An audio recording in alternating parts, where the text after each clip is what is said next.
Diyos na maaasahan, kami iyong kaawaan, kalinganin at damayan.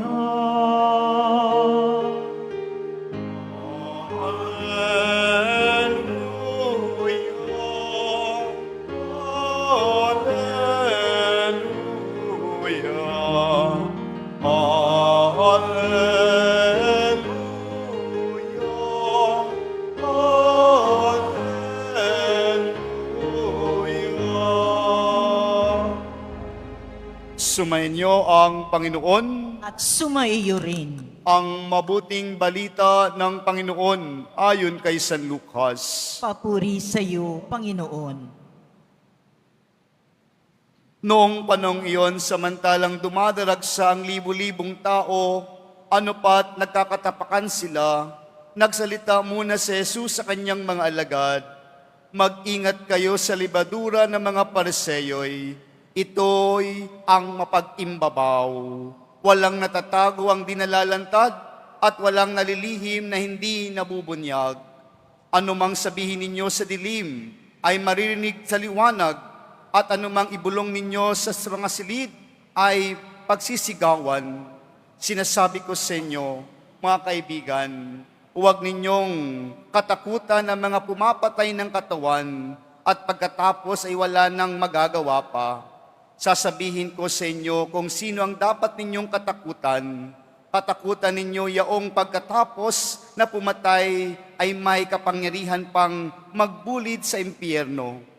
Sinasabi ko sa inyo, ang Diyos ang dapat ninyong katakutan. Hindi ba ipinagbibili sa halaga ng 2 pera lamang ang 5 maya? Gayunman, kahit isa sa kanila'y hindi pinababayaan ng Diyos, maging ang buhok ninyo bilang na lahat. Kaya huwag kayong matakot, higit kayong mahalaga kaysa mga maya." Mga kapatid, ang mabuting balita ng Panginoon. Pinupuri ka namin, Panginoong Hesukristo. Maupo na po ang lahat. Isang magandang gabi po sa ating lahat. Ati pong papurihan ng ating pong Jesus Nazareno. Ngayon po ay araw ng Biyernes, araw ng ating debosyon, kaya po tayo nagkakatipon bilang isang pamilya ng Diyos, bilang mga anak ng ating pong Jesus Nazareno. Mga minamahal na kapatid sa pananampalataya, sa ating ebanghelyo ngayon, si Jesus ay nagbibigay ng isang mahigpit ngunit mapagmahal na paalala. Mag-ingat kayo sa libadura ng mga Pariseyo, na walang iba kundi ang mapag-imbabaw. Alam po natin na mga Pariseyo noon, mga minamahal na kapatid, ay kilala sa pagiging reliyoso. Lagi silang nasa sinagoga, laging nagdarasal, laging sumusunod sa mga batas. Pero sabi ni Jesus, ang mga ito'y, ang kanilang mga puso ay hindi tapat. Ang panlabas nilang kabanalan ay hindi tumutugma sa panloob nilang pagkatao. Kaya mga minamahal na kapatid, sa ating pagninilay ngayon, sa ating ebanghelyong ating narinig, binibigyan tayo ng 3 mensahe ng ating pong Jesus Nazareno. Una, huwag mapag-imbabaw. Pangalawa, walang hindi nabubunyag. At pangatlo, lahat tayo ay mahalaga sa mata ng ating Panginoon. Lahat tayo mahalaga sa Diyos. Una, mga minamahal na kapatid, huwag mapag-imbabaw. Madaling magmukhang mabait sa harap ng ibang tao. Di po ba? Madali po tayong magkunwari, magsuot ng kanya-kanyang mga maskara sa pagiging reliyoso, mabait, o minsan nagmumukhang banal na banal. Pero si Jesus ay tumitingin, mga minamahal na kapatid, hindi sa mukha o panlabas na kaanyuan na ating ginagawa sa buhay, kundi tinitingnan ng ating Pong Hesus Nazareno ang ating kalooban, ang ating mga puso, ang ating mga damdamin na tinataglay araw-araw. Sa ating pong kulturang Pilipino, mahalaga ang salitang hiya. Ayaw natin mapahiya. Gusto natin mapakita sa iba ang magandang paningin o mukha o imahe natin sa iba. Ngunit mga minamahal na kapatid, sa sobrang pag-aalaga po natin ng ating imaheng panglabas, tayo po ay nagiging mapag-imbabaw. Tayo ay mga hipokrito sa ating ginagawa kung minsan. Parang nagiging isang pelikula ng buhay. Isang script sa loob, iba ang panlabas, iba ang panloob. Sa buhay din ng pananampalataya natin, mga minamahal na kapatid, hindi sapat ang mga ritual o mga tradisyon na ating ginagawa na panlabas lamang. Kailangan po natin ng pag-ibig at katapatan sa ating mga ginagawa. Kaya mga minamahal na kapatid, ang panalangin kung hindi galing sa puso, parang tunog lamang ito ng kampanang naririnig pero walang saysay. Kaya po, sa pagpunta rin po natin dito, mga minamahal na kapatid, kung wala tayong sinsirong puso at tapat sa ating buhay na ipinapangako natin sa Pong Hesus Nazareno, nagsasayang lang din po tayo ng oras. Tayo ay gumagawa ng paibang babaw o tayo ay naging hipokrito sa ating sarili. Kaya po, ito ang unang paalala ng ating Panginoon. At tanong sa ating lahat, totoo ba ang ginagawa natin ngayon?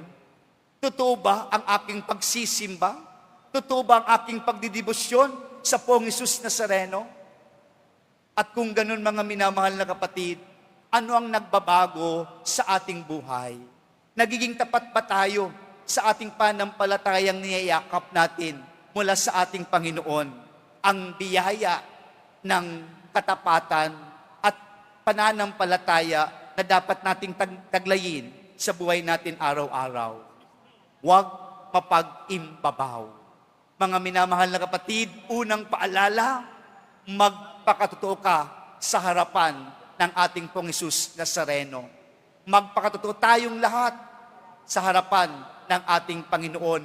Walang mawawala sa pagpapakatotoo sa ating Poong Hesus Nazareno, lalo ka pang bibiyayaan at bibigyan ng kanyang grasya na hinihiling natin sa ating buhay paglalakbay. Pangalawa, mga minamahal na kapatid, walang hindi nabubunyag. Sabi ni Jesus, walang natatagong hindi nabubunyag at walang lihim na hindi nalalantad. Ang katotohanan ay hindi maaring takpan magpakailanman. Maaring pansamantalang may tatago, pero sa harap ng Diyos, lahat lilitaw. Mga minamahal na kapatid, ang ating mga kilos, salita at hangarin ay kilala tayo ng ating Panginoon. Kaya po kung minsan tayo ay nagtatago sa kasalanan, nagtatago tayo ng galit o inggit sa ating buhay, isipin natin, mga minamahal na kapatid, hindi ito kayang itago dapat natin sa Diyos. Pero wag din tayong matakot, mga minamahal na kapatid, dahil ang katotohanan ay hindi lamang para sa pagpaparusa. Ito rin ay daan ng pagpapalaya sa atin. Kapag inilalantad natin ang ating sarili sa liwanag ng Diyos, doon nagsisimula ang tunay na kalayaan. Kaya tulad sa sinasabi sa kasabihan, ang sugat na tinatago ay hindi gumagaling. Kapag inamin po natin ang mga ito, ipinapakita po natin ang liwanag at hinahayaan natin ang biyaya ng Diyos na unti-unting gumagaling sa ating lahat. Kaya mga minamahal na kapatid, ang Diyos ay hindi naghahanap ng perpektong kundi totoo sa Kanya. Mas gusto ng Diyos na tayo ay medyo may kahinaan, pero tayo ay nagiging totoo sa Kanyang sarili, sa ating sarili, patungo sa Kanya. Inaamin po natin ang ating mga nagagawang pagkakasala. Mga minamahal na kapatid, walang hindi nabubunyag sa ating buhay. Kahit nga po sa ating lipunan, talagang kahit anong tago, nabubunyag at nabubunyag dahil hindi natatakpan ang katotohanan. Muling aalingaw-ngaw ang katotohanan ng ating buhay. Kaya mga minamahal na kapatid, sa debosyon na ating tinataglay, na ating ginagawa, dapat mangibabaw sa atin, lumitaw sa atin, makita sa atin na tayo ay hindi nagtatago ng anuman. Dahil alam ng Diyos ang ating mga kilos, ang ating mga galaw, ang ating mga buhay araw-araw. Pangatlo, mga minamahal na kapatid, lahat tayo ay mahalaga sa mata ng Diyos. Lahat tayo ay may halaga sa ating Panginoon. Hindi po tayo basta-basta, kumbaga. Lahat tayo ay may halaga sa ating Panginoon. Kaya po, anong sabi sa Ebanghelyo natin na, hindi ba't ipinagbibili ng limang maya sa 2 sentimo? Gayon naman, wala sa isa sa kanila ang nalilimutan ng Diyos, at maging ang buhok sa inyong mga ulo ay bilang niya. Mga minamahal na kapatid, ito'y tanda na tayong lahat ay mahalaga. Kaya kung lalagumin po natin, ang una at pangalawa at pangatlo, tunay tayong binibigyan ng buhay at kalagahan sa ating paglalakbay araw-araw. Kaya po, sa ating pagdedebosyon, sa ating Poong Hesus Nazareno, maramdaman po natin, hindi po tayo nag-iisa. Hindi po tayo pinapabayaan ng ating Poong Hesus Nazareno. Lahat tayo ay may puwang sa puso ng ating Poong Hesus Nazareno. Kaya, angkinin po natin, mahalaga ito. May halaga ito sa mata ng Panginoon. Minsan po kasi sa ating buhay, hindi po natin napapahalagahan ang ating sarili. Nandoon yung pagtatampo o pagmamaliit sa ating mga sarili-sarili. Huwag po natin itong gagawain sa buhay natin at dadamhin sa buhay natin. Lahat tayo ay may halaga. Lahat tayo ay may dignidad. Lahat tayo pinagkakalooban ng pantay-pantay na biyaya ng Diyos na ibinibigay at ipinagkakatiwala sa atin ng ating Panginoon. Kaya po, mga minamahal na kapatid, sa pagpapatuloy ng ating pagdiriwang ngayon, sa ating pagninilay at panawagan ng ating Panginoon, sinasabi sa atin, maging totoo ka. Maging totoo tayo sa ating buhay. Iwanan po natin ang ating pagpapanggap. At pangalawa, mga minamahal na kapatid, maging tapat tayo. Harapin natin ang katotohanan kahit masakit. Harapin po natin ang katotohanan. Maging totoo ka at tapat sa harap ng ating Panginoon. At pangatlo, na ibinibigay sa ating lahat. At kung yan ang gagawin mo, maging panatag ka. Kaya sabi ni Jesus, huwag kang matakot. Huwag mong katakutan ang mga bagay-bagay na iyan. Magtiwala ka at manampalataya, magkakaroon ka ng kapanatagan sa buhay. Kaya mga minamahal na kapatid, ito ang hinaangkin natin sa ating buhay at hinahangad ang kanyang kapanatagan ibinibigay sa atin. Marami pong hamon ng buhay. Maraming pagsubok tayong hinaharap. Pero pagkasama natin ng Diyos, tayo naway magkaroon ng kapanatagan sa ating buhay paglalakbay. Kaya po mga minamahal na kapatid, ang ating Pong Hesus, tinuturuan tayo na maging totoo. Hindi maging mukhang banal, kundi ang kalooban at buong pagkatao natin ay maging isang kasangkapan ng kabanalan. At ang ating mga ginagawa at pagpapasya ito'y tanda ng ating katapatan sa ating Pong Hesus Nazareno.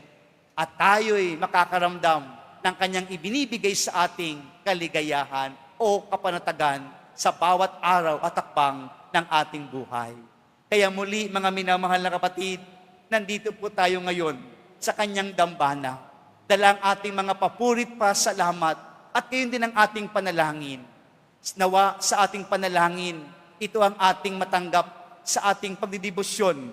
Higit sa lahat sa araw na ito, naging totoo ako sa harapan ng ating Panginoon. Magiging tapat ako sa kanyang mga dapat kung gawin bilang kanyang bilang anak, bilang kanyang deboto araw-araw. At tiyak nandoon ang kapanatagan ng ating buhay araw-araw. Amen.